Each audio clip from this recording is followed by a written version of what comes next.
Welcome back to Winning Isn't Easy. Now we're going to be talking about more tips for identifying and maximizing your insurance benefits. Because obviously the question is, can you afford to stop work and apply for your benefits? And how will all of this impact your financial security and your ability to maintain your lifestyle? And in this second part of the series, I'm going to talk about two other external sources of income that we need to consider. There are governmental benefits, as you may have heard me mention, and we're going to talk about retirement benefits. In the context of an ERISA disability claim, you are required to generally apply for Social Security disability benefits.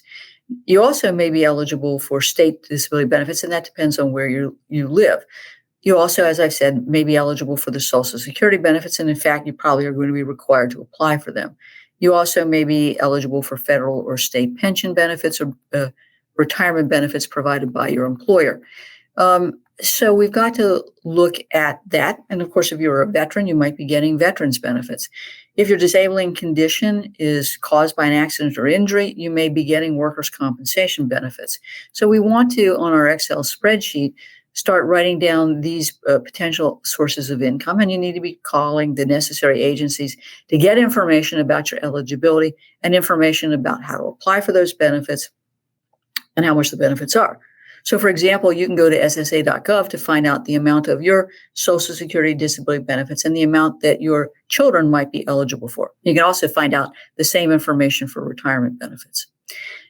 Let's talk about retirement and pension benefits provided by your employer. You may be enrolled in your employer's retirement or pension plan, and you may have access to those benefits early based on disability as opposed to longevity of service.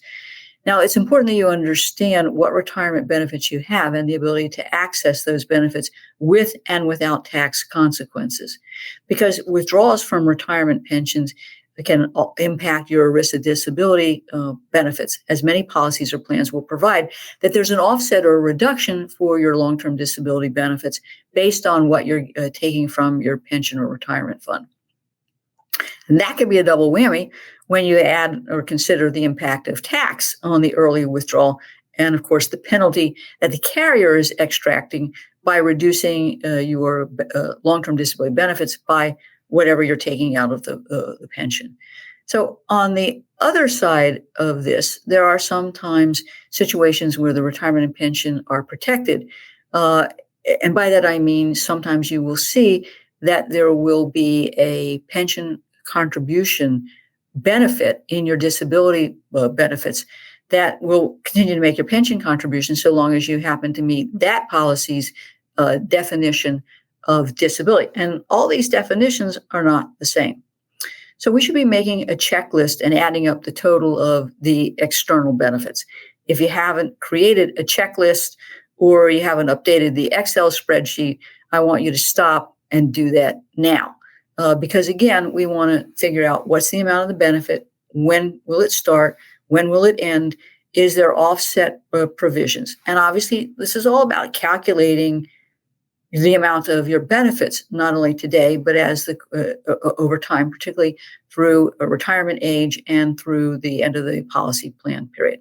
So we want to look at this longitudinally so that you understand what it is you're entitled to today, but also how your benefits may change over time, as that's going to impact your financial planning. In the next segment, I'm going to be talking about the 4 internal benefits. So we're going to take a break so that you can either complete or update your Excel spreadsheet. Got it? Okay, we'll see you in a few minutes.